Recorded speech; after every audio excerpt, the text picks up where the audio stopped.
पिछले वीडियो में DC series circuit और डीसी पैरेलल सर्किट के बारे में बता दिया था।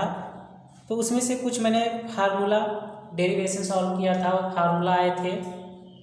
तो आज इस वीडियो में मैं उसी फार्मूले का यूज कर रहा हूँ। तो एक क्वेश्चन है कि तीन प्रतिरोध क्रमशः 40, 50 व 60 ओम मान के श्रेणी क्रम में जुड़े हैं और इनके पार्श्व में 240 वोल्ट पर्दे प्रदान की गई है। परपथ का कुल प्रतिरोध व परपथ की कुल धारा ज्ञात करना है।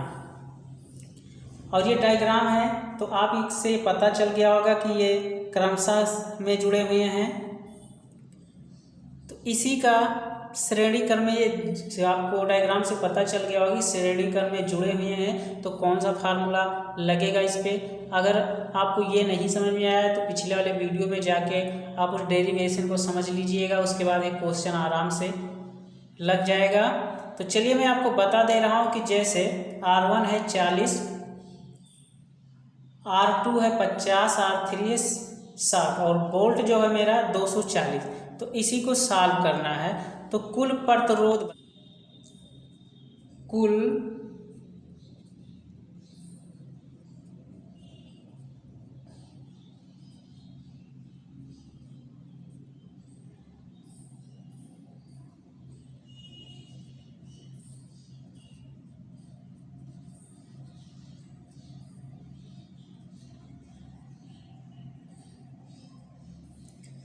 तो आप देख रहे होंगे कुल प्रतिरोध जो होता है R = R1 + R2 + R3। अब आपको समझ में आ गया होगा कि करना क्या है। तो हमें डायरेक्टली आपको सारे जो ये श्रेणी में हैं R1, R2, R3, हमें इसको ऐड करना है। तो है कितना, 40 + 50 + 60 ये हो गए। अब हम इसको जोड़ेंगे तो हमारा हो जाएगा 150 ओम। ये हो जाएगा हमारा।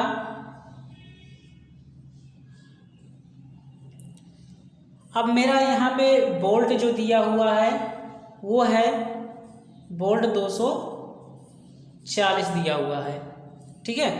अब वोल्ट हमारा दिया, तो परपथ में कुल प्रवाहित धारा क्रमशः 40, 50 व 60 ओम मान के श्रेणी क्रम में जुड़े हुए हैं और इनके पार्श्व में 240 वोल्ट पर्दे प्रदान की गई है।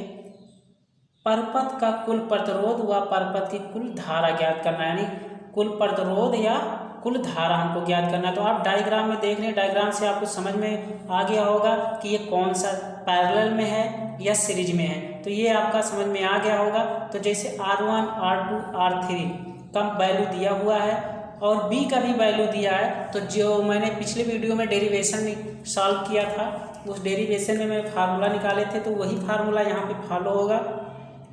तो कुल प्रतिरोध बराबर, तो हमारा कुल प्रतिरोध होता है, जो ये फार्मूला होता है R = R1 + R2 + R3।